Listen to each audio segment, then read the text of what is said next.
Welcome. You're watching the Newstrack. I'm Rahul. Kanwal. Rules for the Citizenship Amendment Act have finally been notified by the Union Home Ministry. What impact may this decision have on the Lok Sabha elections in states like West Bengal, in Assam and elsewhere? That's my top focus on the Newstrack.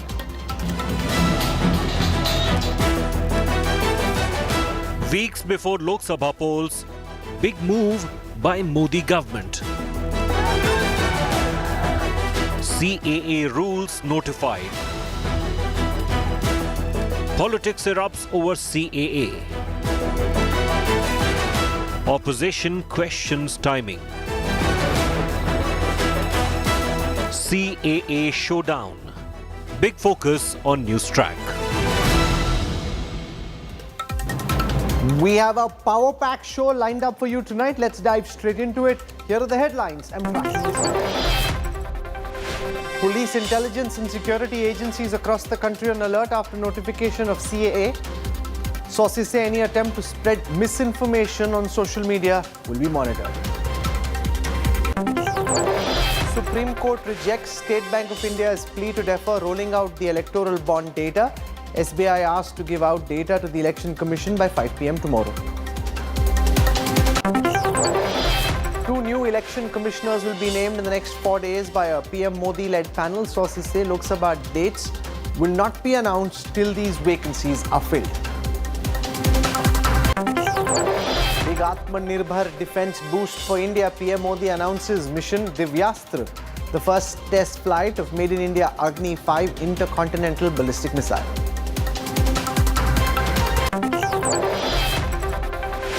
Prime Minister chairs the second BJP poll meeting. Focus on Karnataka, Gujarat, Delhi and UP. Sources say many sitting Karnataka MPs are likely to be dropped.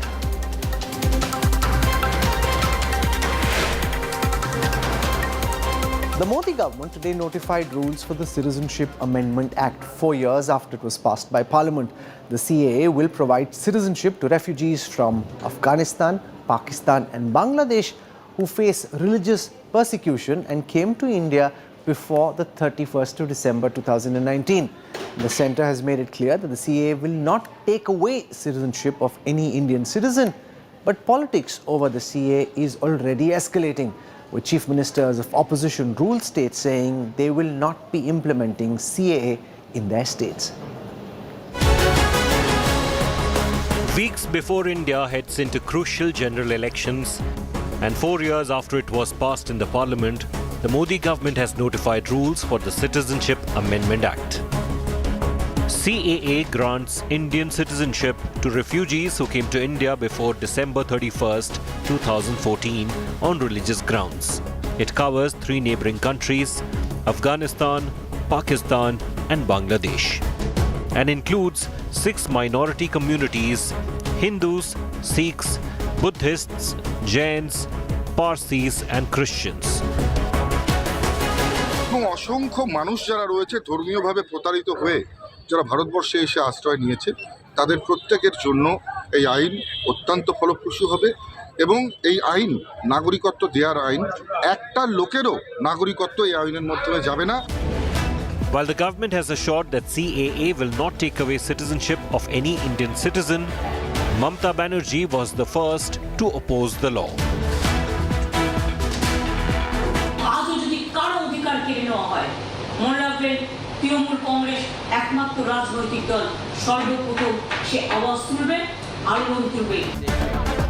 Other opposition parties are also questioning the timing of CAA implementation.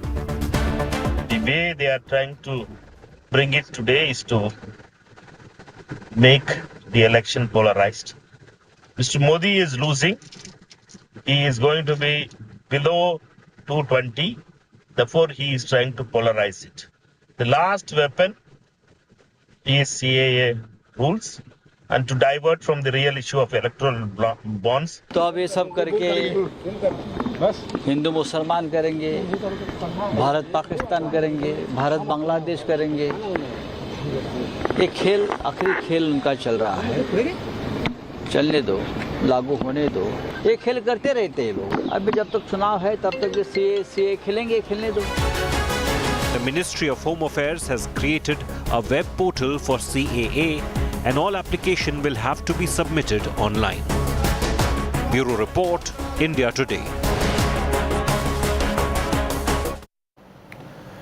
What impact can the notification of the Citizenship Amendment Act rules have on the Lok Sabha elections, particularly in contentious states like West Bengal, also in a state potentially like Assam and elsewhere? I want to go across first Raghav Vasti, right-leaning political analyst who joins us on this broadcast. Raghav, the opposition is asking why just before the announcement of election dates, at some point in time in the coming days, the Election Commission of India is supposed to announce the dates and the poll schedule. The opposition alleges that the CAA rules have been notified just before the elections are announced, that there is maximum impact, that this is an attempt by the government to try and polarize the election before the dates are announced. Look, I think there is no question of any polarization whatsoever. Because, as has been rightly pointed out on many occasions, the CAA is not about denying anybody's citizenship. Now it is an empirical fact which is verifiable that the Hindu population in Pakistan and Bangladesh has actually fallen greatly since independence, while the Muslim population has grown in India.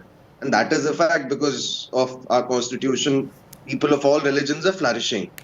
But it's not the same with the situation of Hindus in Bangladesh and Pakistan, as I mentioned earlier, is not the same. And this was the manifesto promise of the BJP. And we know what happened the last time the CAA was passed in Parliament. After that, there was the COVID crisis. And then there were a lot of things that were happening. And if it is happening on the eve of the elections, I don't see what is the big fuss about it. Every political party is entitled, when it is in government, to implement its manifesto promises in such a way that they remain fresh in the minds of the people. So I don't understand. Okay, so you're saying the timing is really of the government's own choosing, and the opposition can crib and curse them, but there's nothing they can do because the government put it in the manifesto. So it's not as if they're doing something which wasn't promised to the people. Secondly, the CAA rules that have been notified, Mohammad Tawsifur Rahman is a spokesperson of the Trinamool Congress. Mamata Banerjee has taken the most stringent position against the CAA. The fact is that the CAA rules say that people who are citizens of India, no matter where they came from, will not be denied citizenship. So the whole trope in West Bengal and elsewhere is that this will somehow mean that all these people who've come in potentially from Bangladesh and from elsewhere will now be sent back, or it will lead to some kind of majority versus minority chaos. They're saying, no, this is only for persecuted minorities in countries like Bangladesh, Afghanistan, Pakistan, and it has no bearing on anybody who's already a citizen of India. So what is it that the TMC is so worried about? So I understand whatever the BJP wants to explain, but we have our own concern. If the concern is according to the article, the Article 10 and 11 of the Constitution allows the Parliament to frame laws on citizenship, but those laws cannot be against the Constitution. The CAA clearly defies the Article 6 of the Constitution. I mean, you just need to understand, if I go wrong, you can attack me back as well. I'm saying to you BJP panelists. I mean, the CAA 2019 does not use the term minority. Instead, it identifies 6 non-Muslim communities. The naming of the communities on religion basis actually goes against the establishment of the Constitution of the principles. The Constitution introduced terms such as minorities, scheduled caste, and scheduled tribe as secular administrative categories. For instance, if a social group is culturally, religiously, linguistically distinct and numerically inferior, it might be recognized as a minority. The problem is how they want to implicate this. The problem is why they are so much delayed in the process. The problem is why just 3-4 days ahead of Lok Sabha polls. I mean, it's just an eyewash, sir. What you want to show to the people of India, what kind of charity you want to do with the people who already been kicked off in 2016-17. Where was BJP? We are the ones sitting in Bengal. We are helping the Mauas. We are helping the scheduled tribes. And whoever the kind of refugee we have given the patas, I mean the land, we have given the zameens. Okay. So you're saying it's not just about the CA, Sanju Verma, it's the CA and the NRC together, which becomes, according to the opposition, a deadly combination. Let me try and explain to our viewers what they're saying. So the CA is about who can get citizenship in India before 31st December 2019. Then there is the National Registry of Citizens, which basically looks at who all are incorporated as Indian citizens. The opposition will say that those who are not Indian citizens, who are not in the NRC And now because there is CAA, they're not from those 6 minority religions from these countries and therefore cannot apply for Indian citizenship. They will then become illegal. So they're saying don't just go by CAA, it's CAA plus NRC, which together is the problem the opposition is trying to flag. Sanju Verma. And it will Thank you, Rahul. Rahul, I need my time, please. Thank you. I will deal with all the issues that you've put forth. First and foremost, I'm so glad that the rules of CAA are coming to fruition. People say, "अरे 4 साल के बाद क्यों किया? ये तो 4 साल पहले होना चाहिए था." तो देर आए दुरुस्त आए to the perennial pessimists. But more importantly, first argument against CAA, it violates Article 14 of the Constitution. But let me tell you that this has nothing to do with any bona fide Indian citizen. It deals with persecuted minorities from Bangladesh, Pakistan, Afghanistan.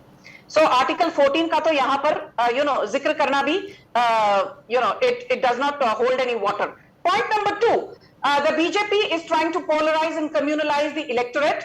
So let me remind Jairam Ramesh specifically through your show, Rahul Kanwal, because he has an opinion on everything under the sun, incoherent as it may be. Mr. Jairam Ramesh, it was on the 8th of April, 1950, that the Nehru-Liaquat Ali Pact was signed, and under the aegis of that pact, minorities in both countries, India and Pakistan, were supposed to be preserved, protected and rehabilitated. Now, unfortunately, Liaquat Ali expired in October 1951, and the protection to persecuted minorities remained a chimera, remained a dream. And the man who was Home Minister under Jawaharlal Nehru and the Labour and Employment Minister under Pandit Nehru, a man called Gulzari Lal Nanda, who was also twice the caretaker Prime Minister, albeit for a brief period in India, he openly said that, the CAA, you call it what you will by a different term, should have been implemented right then. Unfortunately, after... You aren't answering my question, Sanju Verma.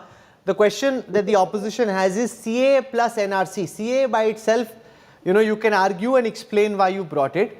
When you look at the aggregate impact of having a national registry of citizens where illegal immigrants will obviously not become citizenship, and CAA takes away any potential of them becoming Indian citizens, and suddenly you will have in states like Assam, in states like West Bengal, a whole group of people who exist in our country at this moment who then are illegal, and and most of them are from the minority community, the Muslim community, and therefore it will lead to a Hindu versus Muslim polarization. Respond to this charge, CAA plus NRC together. I'm responding to your charge, Rahul. You gave the TMC a free run to say whatever he wanted to say. Man, he spoke for lesser time than you. He spoke for lesser time than you. Respond to my question, but go on. Can I respond? You're not the anchor. Rahul. Okay, Tausifi, let her speak. I'll come back to you because she didn't answer my question. Allow her to answer my question. I will come back to you. I'm coming to your question, Rahul. Yeah. Rahul, let's get one thing very clear. The CAA, as you have been repeatedly reinforcing, deals not with Indian citizens, minority or majority. It deals from persecuted minorities from Bangladesh, Afghanistan and Pakistan, whereas the NRC deals with the legitimate record of citizens in India, the national registry, what you will. And specifically speaking of West Bengal, let me tell you one thing that you should also be talking of. It was way back in 2007 that Buddhadev Bhattacharya, Mamata Banerjee's predecessor, had said that as per the Indira Gandhi Mujibur Rahman Agreement of 1972, we will give citizenship status to the Mathua Samaj. And as you know, the Mathua Samaj is basically the Nam Shudra Dalit community, which is how they are, classified as. I want to ask Mamata Banerjee, you are giving lectures to Narendra Modi. You have been in power for more than 2 terms. This is your 3rd term running. You had promised in 2011, हम मठुआ समाज को citizenship status देंगे. Why are they still languishing in the... So let me actually counter this and ask Mohammad Tasifur, because, even if we look at the opposition charge, which is that CAA will give citizenship to persecuted minorities, NRC will ensure that those who are illegal immigrants in India, illegally settled here, will suddenly be in no man's land because they can't become Indian citizens, can't have Aadhaar card, can't benefit from any government scheme, and therefore they will then be stuck. Most people who are watching this broadcast at this time will say, why does Mamata Banerjee have sympathy towards these illegal immigrants? if these people from Bangladesh, from other countries have entered India illegally, why should we tolerate them? I mean, America doesn't have a situation where any Mexican can come in or any Latin American can come into India. Why should these people be allowed into India? And is the Mamata Banerjee government showing sympathy towards them because they largely vote for you and are one of the reasons why you are in power in West Bengal? If they were to be sent back or if action were to be taken, most people who are watching at this time would frankly say, yes, we don't want these illegal immigrants. If they are persecuted, if it's a different matter. If they're not persecuted and if they're just coming in, I mean, please stay in Myanmar or stay in Bangladesh. Why come to India? Exactly. Tasifur? Have you, Rahul? I can't believe you didn't hear my question. No. It was just breaking a little bit. Can I just can I hear the last part what you said? Sir, my question is this, that if you ask most people who are watching this broadcast, they would say, is Mamata Banerjee worried about these illegal immigrants because they largely vote for the Trinamool? Because it's been a long-running practice that local leaders help them get some kind of Indian certification. They stay back, they vote for the Trinamool. Most people would say if they are illegally in our country, why should we accept them? If they have no problem in their country, it's not like they're being persecuted. If they have no problem in their country, why should we accept them? Mexico is not allowed to send any number of Mexicans into America. America has very strong rules about who can come in and who can't. Why should India have this open door towards any illegal immigrant who wants to come into India? Now, this is what we want to clarify. That will this law will ask the minorities to leave from here, or the prosecuted minorities, or the people staying before 2014 will be asked to leave India, yes or no? We want to know the laws, we want to know the implication, how they want to do it. And when they are talking, nahi bhaiya, 2014 के बाद से जो भी यहाँ पर आया, December 19. December 19, जो भी आएगा हम उनको वो दे दें. So there is a kind of hypocrisy. You want to charge Mamata Banerjee government that she wants to save the people. No, why are you sympathetic towards these illegal immigrants? Why should I welcome them? They're on my land, in my country. We already are the world's most populated country. Why should we open our door to illegal immigrants?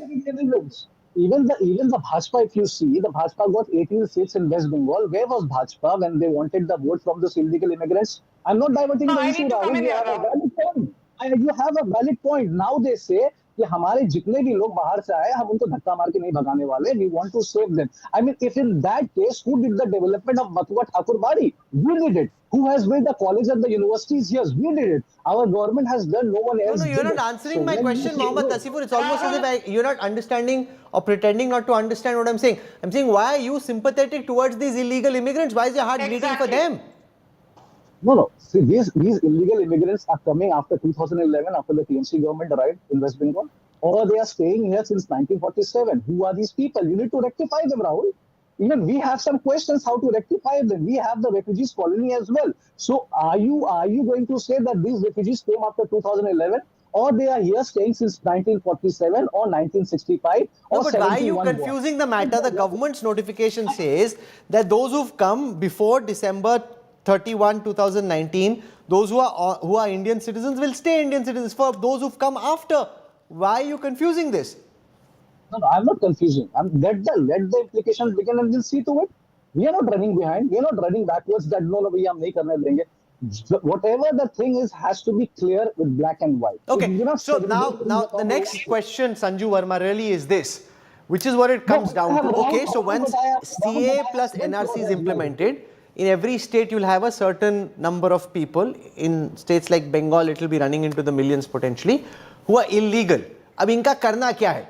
Their charge is, because they are from the minority, you will say send them back to Bangladesh. Bangladesh's government, even though it's friendly towards us, will not take these citizens back, saying, boss, they're your citizens, you can't send them back. And therefore, they will become in no man's land. And therefore, even if they aren't persecuted now, they will feel persecuted later. And because they are from the minority community, that's what you want, because it suits you. Because the opposite suits the Trinamool, this suits you, which is why you're doing it. Respond to this concern. You know, Rahul, that's a very nice question. And I want to bring out one very important nuance here in the entire debate. You know, as you rightly said, the threshold cutoff date for implementing CAA is those who entered India prior to 31st December 2014. And I'm talking of persecuted religious minorities. Now, if you notice very carefully, who are the persecuted minorities?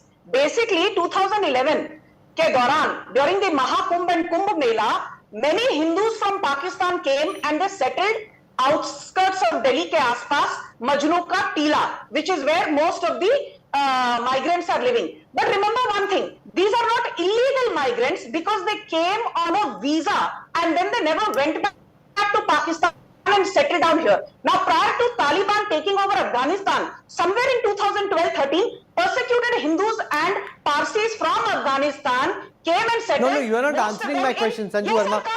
No, but please come to my question because I also have a second debate to go to. There will be a certain number of people who will be identified as illegal migrants. What is your government's plan for those illegal migrants? इसका जवाब दो ना. उसी पे जवाब दे रही हूँ भाई साहब. All I'm saying is कि यदि आप वीजा के साथ किसी लीगल डॉक्यूमेंट के साथ इंडिया आए थे, पाकिस्तान, बांग्लादेश या अफगानिस्तान से, पर वापस नहीं गए, then you will be granted citizenship. But यदि आप एक illegal रोहिंग्या हो, you just came in, without any valid documentation, then India is not a signatory to the United Nations. No, so what happens to them? Because Myanmar won't take them back, Bangladesh will not take them back, whatever number it is. ये कहाँ लिखा है कि बांग्लादेश उनको नहीं लेगा, Myanmar नहीं लेगा? We've spoken to the Bangladesh government. Ma'am, the Bangladesh government has made quite clear. Madam, the Bangladesh government has made quite clear that it doesn't accept them as Bangladeshi citizens. What are you trying to tell me? That the government should mollycoddle illegal Rohingyas? वो नहीं होगा. नहीं तो कहाँ जाएंगे? आप लोगों ने शो पर कहा है. Ma'am, but where will they go? Okay, no, please, just one second. Let's try and talk rationality here. You've identified these people as being illegal, okay? Screaming repeatedly when I'm talking. Ma'am, we've identified a certain number of people as being illegally in India. The Bangladeshi government won't take them back. The Myanmarese government won't take them back. My question is, what will you do with them? That is what I'm coming to. Wait. So now we have made a distinction between valid migrants who came on a valid visa but did not go back, versus Rohingyas who came to India without any valid documentation. These are illegal migrants. These are not persecuted minorities. These are not refugees. They will be sent back. How they will be sent back, whether there will be some kind of a bilateral agreement with Bangladesh or with Myanmar, that we have to see. But India is not, beholden to that's keep them just, here because we are not a Raghav signatory Avasti, to the listen, International now that's a Refugee political Protocol point. of 1967. The fact of the matter is that the Rohingyas are a persecuted community in Myanmar. Now, some of them may have just come in without being persecuted, but as a whole, it is as clear as day that the Rohingyas are being terribly persecuted in Myanmar. Now, you've got a group of people who the government after CAA and NRC has identified as being illegally present on Indian soil. That question needs to, Sanju Verma is getting agitated and saying, how dare they stay, which is all great. Where will they go? Myanmar is not taking them back, Bangladesh is not taking them back. Where will they go? Kya hoga unka? I will first speak with my lawyer hat. Sanjuji rightly pointed out that India is not a signatory to the UN Refugee Convention, and I will add one more point to that. India is also what is known as a dualist country. It's not a monist country, right? So even if there was a convention that India was signatory to, the convention would have to be enacted into domestic law. As of now, we are at step 0. So we have absolutely no legal obligation under international law. Just because there is an international convention that some other countries are signatories to, it does not enjoin any obligation upon us. So this is something that we need to understand in legal terms. We are not obliged to keep any immigrant who's come into this country illegally, irrespective of how much persecution they face. The legal position So where will they go? Let's talk brass tacks. Now you've got a community of illegal people. Where will they go? What will you do with them? The first step is to repatriate them. Respective countries. They will have to be repatriated. Ma'am, but Bangladesh and Myanmar is not going to take those people back. They've already said so. They have said so. Then it doesn't matter. Rahul, In India, they have political rights in India. Narendra Modi will ensure that illegal Rohingyas are sent back. No, how will you ensure that? Ensure that illegal Rohingyas are sent back. How will you ensure I'm that? having my concern, Rahul. So are you trying Rahul, to this tell is me why I'm having my concern. that India कोई धर्मशाला है? नहीं, but ये तो political, अरे बाबा, Sanju Verma, that's a political rhetorical argument. If it's a debate, you get 10 on 10. But in the real world, Rohingyas are persecuted in Myanmar. Thousands have been killed. They've been displaced from their villages and they've been sent. Some of them slipped into India. Now they are here. Myanmar is not willing to take them back. What will you do? Will you throw them into the Arabian Sea, the West? What will you do? Will you throw them into the Bay of Bengal? Not be allowed to vote or participate in political process in India. Can you stop making it so noisy? Can I just come in for 30 seconds? I'll tell Okay, you let what's Sanju exactly Verma speak. happening. What will you do? Will you throw them in the Bay of Bengal? अरे भाई साहब चुप हो जाओ ना, इतनी बार सवाल repeat क्यों कर रहे हो? I heard you. I'm not deaf, Rahul. As of now, there are 2 lakh illegal Sri Lankan Tamils. There are 25,000 illegal Afghanis, and there are about 45,000 illegal Rohingyas. किसी को भी अरेबियन सी या बे ऑफ बंगाल में ढकेला नहीं गया है. But because we are not a signatory, Tausifu, let us speak. Let us speak. No, this is not right. Let Sanju complete. we will have, all I'm saying is Rahul, फिलहाल Myanmar ने मना किया है, you're right. फिलहाल Bangladesh, Pakistan, whichever the relevant countries are, they don't want to take back the illegal migrants from their respective nations. But the Modi government will engage with these countries, will ensure that diplomatic heft is used, and these people are rehabilitated in their own nations. India धर्मशाला थोड़ी है कि भाई यहाँ पर 2 lakh but they're not willing to take them back. Raghav Avasthi, they're not willing to. You can keep saying we'll send them. So that is the problem. No? Then all these people then are actually persecuted because they can't go back to their country. We suddenly say you're no longer welcome over here, and then they are stuck. You can't obviously throw them in the Bay of Bengal. Even Donald Trump couldn't do that. This is why we are saying speak, and you can't interrupt everybody. This is not fair. Yeah, I agree. Tausifu, let him speak. Let Raghav speak. Right.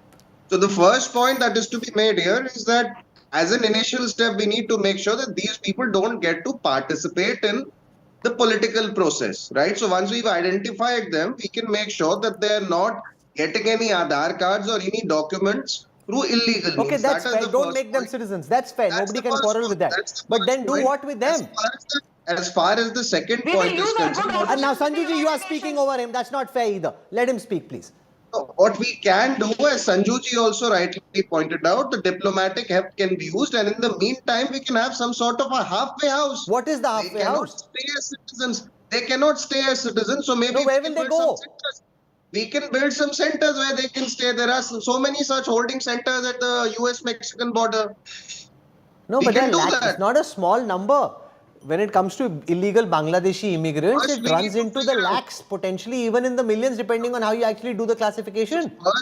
First, we need to figure out as to what the cutoff date is. Once we've figured out the cutoff date is, and we have some idea as to the numbers, then we can make arrangements. Tausifu, now come back to what Sanju Verma and Raghav are saying.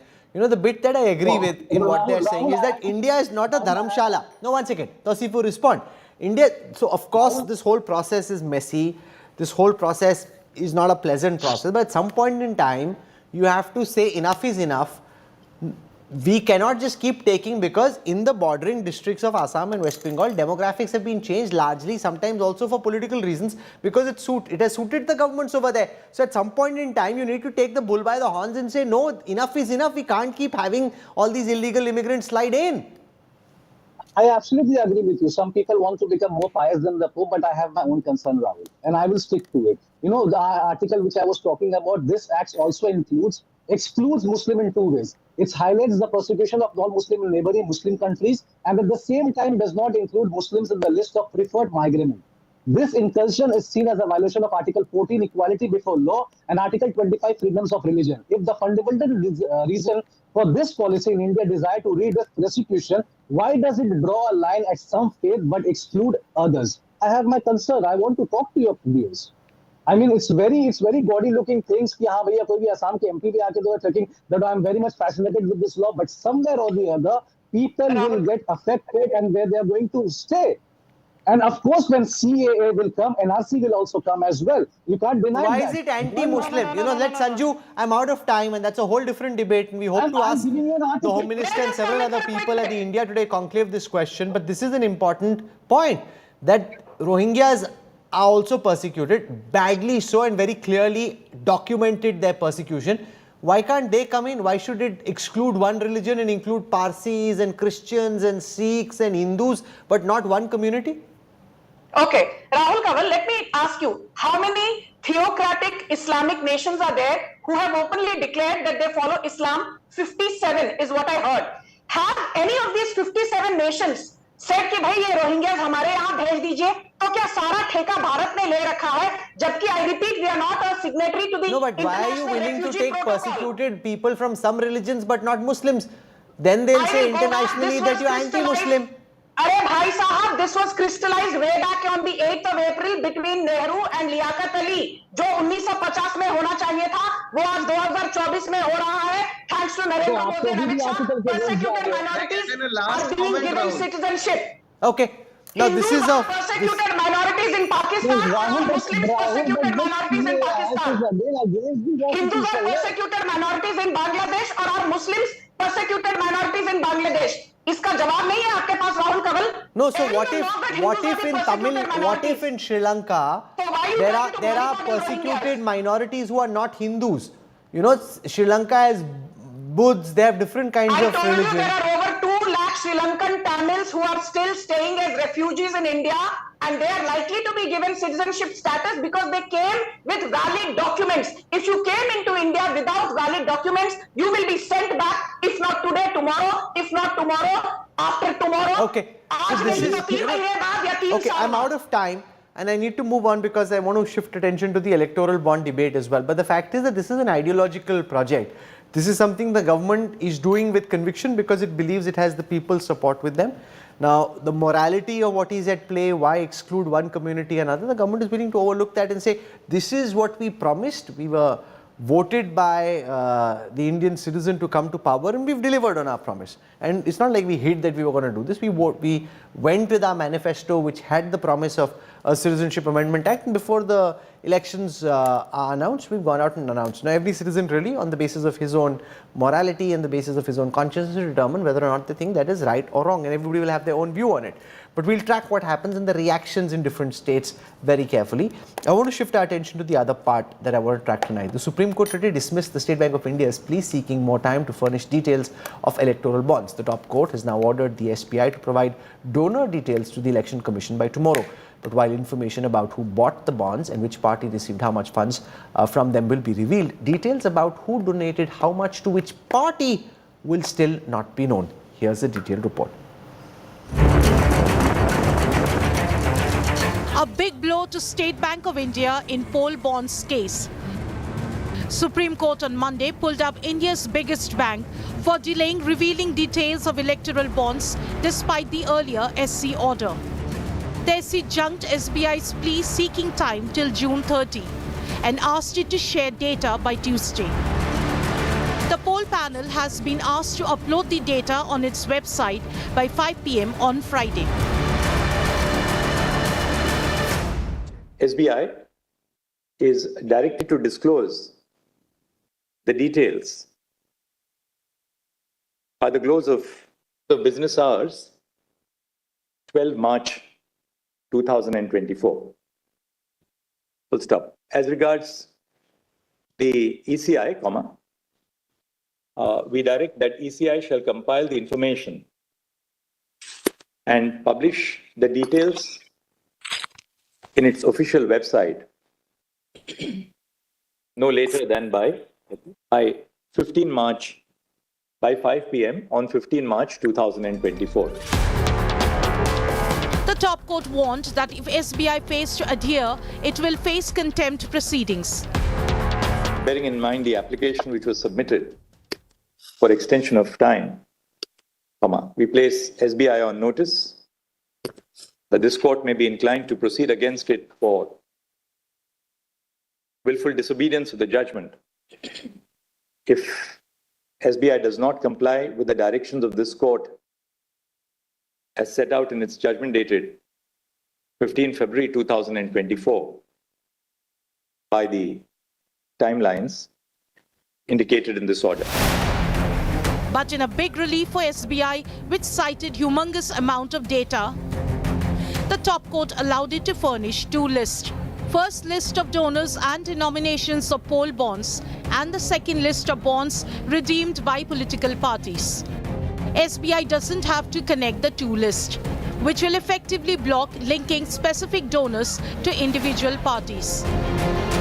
the State Bank of India will not be providing any details on which donor has donated the money to which political party, essentially meaning that there will be no matching between the two sets of data and there will be no data on which political party has received the amount from which particular donor. Keeping this in mind, it comes as a sigh of relief, not just for Bharatiya Janata Party, which has been the biggest beneficiary of the electoral bond scheme, but all of the other political parties that might have been shifty about the details of who has been donating the money for their political activities. While Congress staged protests at an SBI branch in Bengaluru, party MP Rahul Gandhi called poll bonds the biggest scam and Modi's donation business. It's very important for the people to know who are the purchasers of these electoral bonds, which political parties were the beneficiaries. Please understand, there's a crucial difference between the donations received by other parties and the BJP. The BJP is in a position to give favors to those who contributed to it. Will SC ruling ensure complete transparency in funds used in elections? With Kanu Sharda in Delhi, Bureau Report, India Today. The Chief Justice of India and the Constitution Bench was in a very stern mood today, ticking off Harish Salve, who was arguing on behalf of the government and the State Bank of India, explaining why this couldn't be done. But the Chief Justice came down very hard on the SBI's argument, saying that what you're saying in open court is different from what you've written in the affidavit and that you actually have these details. So why not just make them available? Anjali Bhardwaj is a well-known social activist. She's been fighting this case and arguing for transparency in electoral bonds for a very long time. Sanju Verma is back with us. So I want to go across to Anjali Bhardwaj first. Now, there is mixed opinion on whether the Supreme Court's decision actually will bring about more transparency or not, because the counter can be that if you make public who donated how much without revealing to whom, a lot of what was earlier being given in black will once again go back to being given in black to these political parties. That electoral bonds to some extent brought that black money into white. Now it will revert back into black and no one is any the wiser or any the better. Well, first of all, Rahul, I think let's be very clear about one thing. The Supreme Court in its judgment on the 15th of February asked the SBI to give two pieces of information. One was purchaser details, who purchased the bonds, of what denomination and on which date. And the other, very clearly, was redeemers details. Which political party encashed the bonds, what denomination they were and what date. So nothing has changed today. The Supreme Court has very firmly stood by its decision, its judgment of February 15. And I think that there is no question that there will be much greater transparency once there is compliance with the Supreme Court's judgment. For the simple reason that today, I, as a citizen, all the citizens in this country have no idea who has been buying electoral bonds. The regulators in this country, the Election Commission, the RBI, nobody knows who is buying electoral bonds.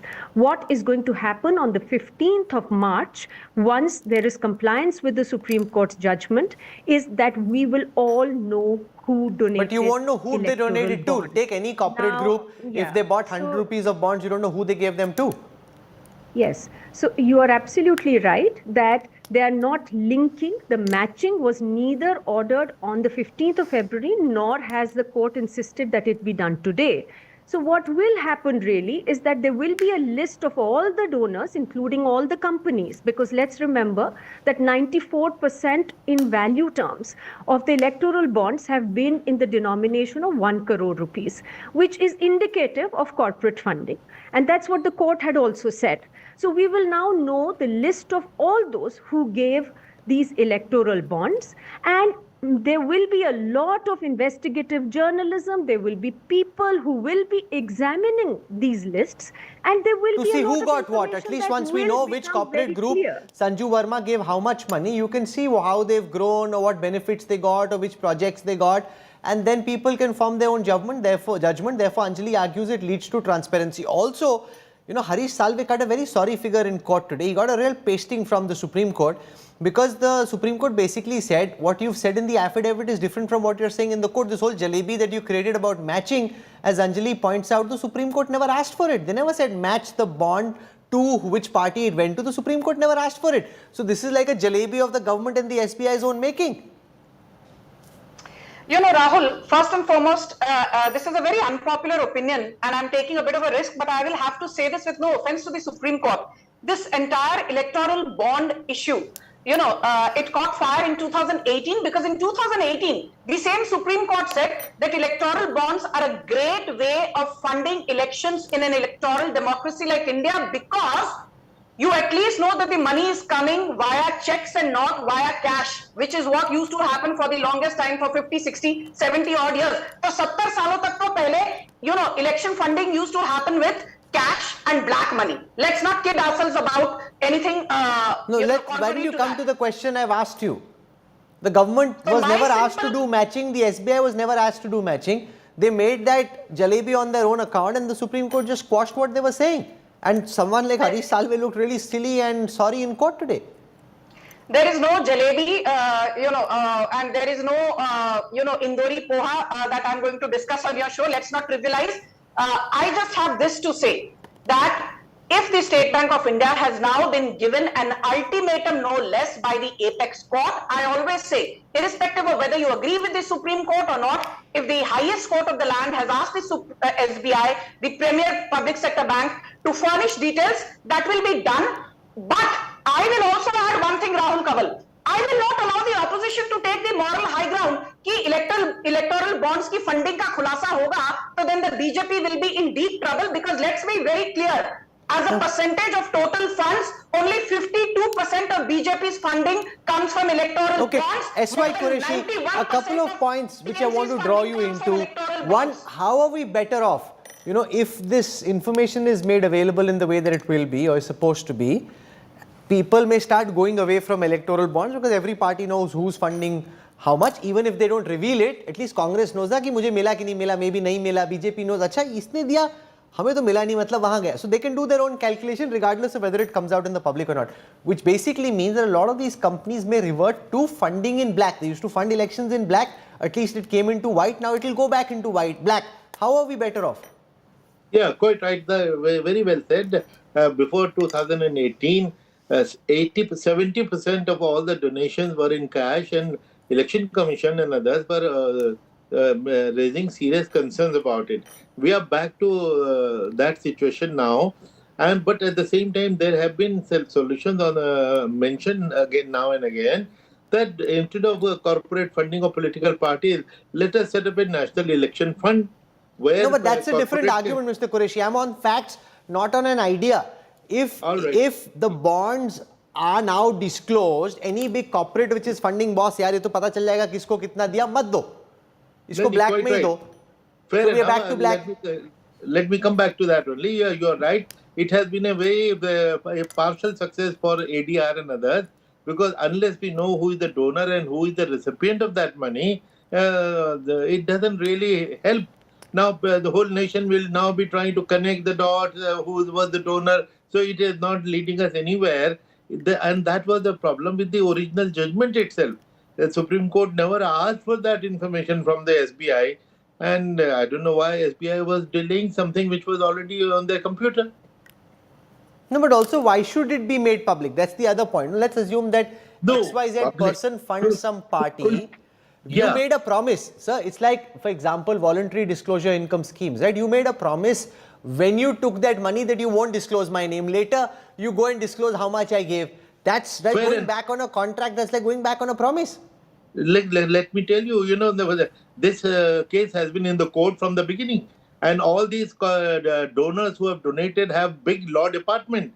And they know once the case is before the Supreme Court, the result can go either way. For them to now plead innocence, look, we get donated because we were promised secrecy. They should have known that there's the case. No, but then they'll all go back to black. They'll all go back to funding in black. So how is the election process better off? No, wait. Rahul, which is why they will... No, I'm answering your question. They will go back to black, which is why I'm saying that there is an alternative route of curbing black money, and we should now look at that. No, but that's a different, much larger point. We are here and now. There's an election, there's a reality, there's a situation at this moment. Your idea of an electoral fund is not, the problem with that is you never know whether it will be just that money or they'll take that money from the public exchequer and get their own money on the side. So that also may not be a solution. So, no, but I don't know then what do you want to know from this case, because whatever I understood, I've already explained to you. No, I'm trying to understand, and you're not at this moment at least being able to explain to me, how are we better off with this judgment? If we go back to elections being funded in black, how are we better off? Yeah, we are not better off with this judgment in the sense, unless we know who is the donor, so that we can find the quid pro quo. We are not better off because we are not going to know that. Okay, let Anjali Bhardwaj try and answer that. S.Y. Qureshi agrees we are not better off with this judgment. Do you agree or disagree, Anjali Bhardwaj? Look, Rahul, this was something that was debated in the court also. Before electoral bonds came, as citizens, we had no idea what was being donated through cash to political parties. But whatever was coming through the banking channels, we had information. What the electoral bonds did was that while cash continued, because there was, in fact, the Solicitor General said it in those many words, that cash has not stopped. This system has not stopped the flow of cash. But whatever was coming through the banking channel also through electoral bonds went behind a veil. So what the court has today done is that electoral bonds, which made a bad situation worse in terms of transparency, those have been stopped, and retrospectively we will now know who was donating money. No, but going forward, okay, retrospectively you will know, correct. But going forward, ma'am, you're not answering my question. People will not use this route because it cannot now be done. They will go back to donating in black. So how is the Indian election process better off is my question to you. They were already donating in black. Ma'am, but a part of it was black, a part of it was formalized. A part of it was in black, a part of it was formalized because ultimately the money that came in through the banking channels was known. It's a fairly substantive amount. Now, a lot of that will go back into black. So net we could be worse off. Also, Rahul, your viewers should know that this was something, again, we are not saying, it was discussed in the court, that the government always had a way, and therefore the ruling party always had a way to know who was donating to whom, because all of this was being transacted through the SBI. So donors knew if they were giving to an opposition party through electoral bonds, that March 2018 to July 2023, a total of 13,792 crore rupees were sent using these electoral bonds. My argument is that a large part of this 13,000 crore rupees in the future will go back to the black channels. Rahul, they could also be just transacted through the banking channel. And what I'm saying is that we as citizens were not even being given information about what is happening through the banking channel. Let Sanju Verma respond to that. There is information asymmetry. And also on your point of whether this should have been done, whether, retrospectively it should have been done. Section 7 of the Electoral Bond Scheme is very clear, that there is anonymity till a competent court orders disclosure. All political parties have legal analysts. They would have told them that if any competent court, and this is the highest court of the land, if any competent court at any point orders disclosure, they would have to disclose. So parties were doing this. Sanju Verma, coming on the point about information asymmetry, that because this is a public bank, because it's the chief is appointed by the government, if it wants to know who's giving how much, will know. Opposition mein kisko kitna mila. The opposition doesn't know who's funding the government. So earlier everybody was blind. Now one side has information, the other side doesn't have information. So it's a worse equation than in the past. Rahul, one thing which your audience needs to know is that what the Supreme Court has told the SBI to reveal, all that this SBI will reveal is the list of donors and the list of recipients. List of recipients ki knowledge to. Ma'am, you're not answering my question about information asymmetry. You almost acting as if you didn't hear or understand my question. You're very smart. You understand what I'm saying. I'm coming to that. Why are you getting so rattled? Because आप जवाब ही नहीं दे रहे हो. जब से आए हो आपको जो जवाब देना होता है आप देते हो. मेरे सवाल का जवाब नहीं देते हो. आप इतने impatient तो पहले कभी नहीं थे. आज आपको हुआ क्या है, Rahul ji? Okay, why don't you answer my question, ma'am? I am answering your question. I don't think there is any information asymmetry, because please understand that under Section 3 of the ECI guidelines pertaining to the Constitution, Article 324, even the government, it cannot summarily ask SBI to provide information ki recipients ki list do or donors ki list do.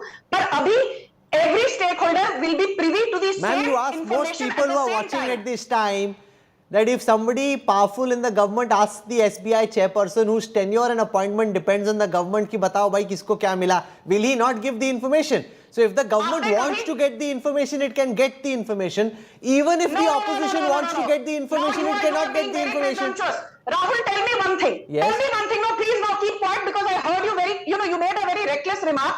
I want to ask you something. You are the executive editor of India Today. I just got demoted, but that's fine. Go on.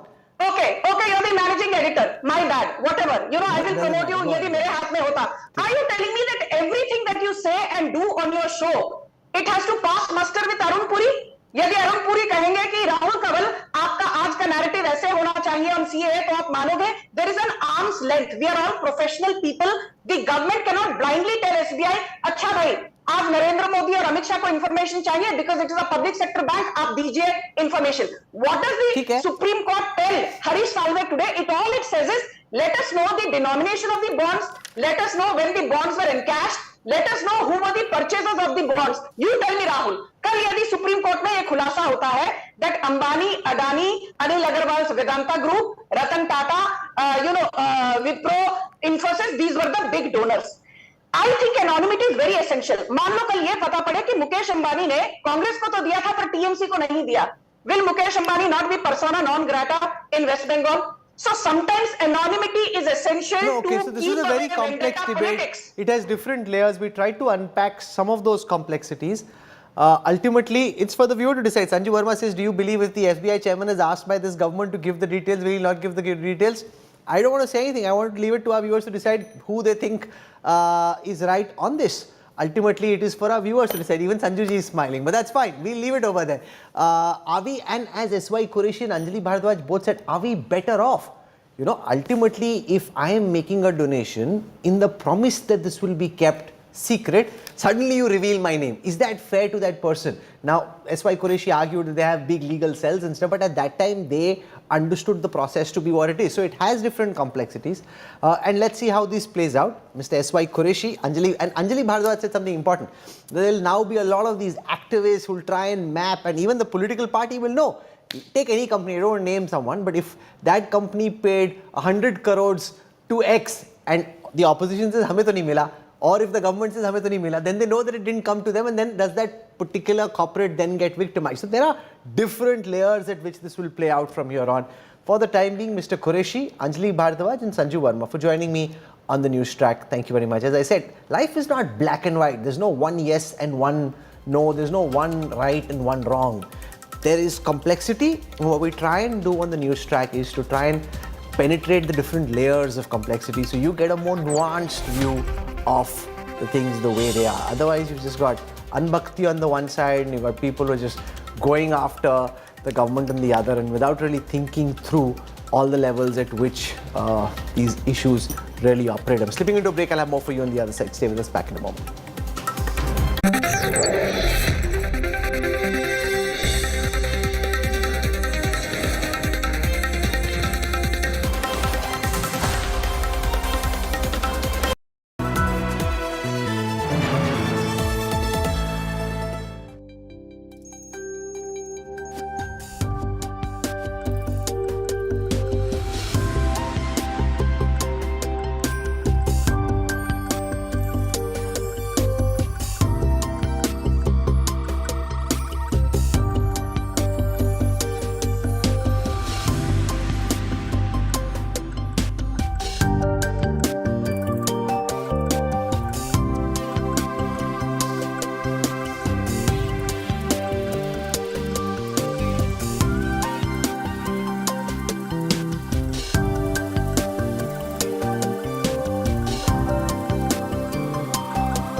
आज से दिल्ली हरियाणा के बीच यातायात का अनुभव हमेशा के लिए बदल जाएगा। ये आधुनिक एक्सप्रेसवे केवल गाड़ियों में ही नहीं बल्कि दिल्ली एनसीआर के लोगों की जिंदगी में भी गियर शिफ्ट करने का काम करेगा। मैं दिल्ली, एनसीआर और हरियाणा की जनता को इस आधुनिक एक्सप्रेसवे के लिए अनेक अनेक शुभकामनाएं देता हूं।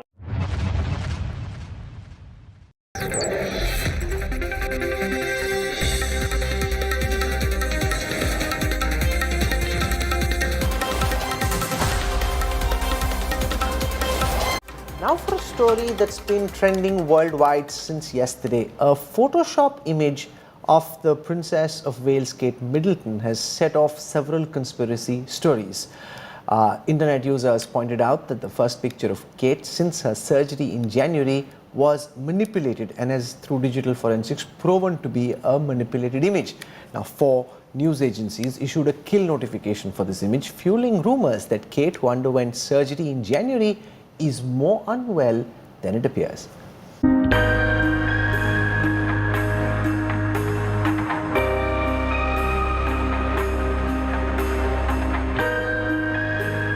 It was the image that royal watchers and the world had been waiting. Princess of Wales' first image since her abdominal surgery in January. The image, taken by Prince William for Mother's Day, showed Kate Middleton with her 3 children and had a message from her which said, and I quote, "Thank you for your kind wishes and continued support over the last 2 months." But the image has now sparked concerns of manipulation, with at least 4 news agencies withdrawing the picture. Getty Images, AFP, Reuters and Associated Press have pulled the photo, noting an inconsistency in alignment of Princess Charlotte's left hand. Many have pointed out that Kate is not wearing her wedding ring. But it's the sweater sleeve of Princess Charlotte that has triggered a wave of reactions. Prince Louis's fingers also appear to be photoshopped. It may well have been that some editing was done on the original photo. But is the entire photo fake? Is the Princess of Wales more unwell than she appears in the image? As Kate's conspiracies exploded, the Princess of Wales clarified, saying that she does experiment with editing photos. She also apologized for any confusion that the family photograph may have caused. Bureau Report, India Today. The strange thing is that at a time when so much digital forensics is possible, why would the palace put out a manipulated picture? Now that really raises questions about how Kate's doing. This has already been a conspiracy. They've just fueled it much further. This is where I wrap up the Newstrack tonight. Thank you for your time and your trust. Rajdeep Sardesai comes up next with News Today.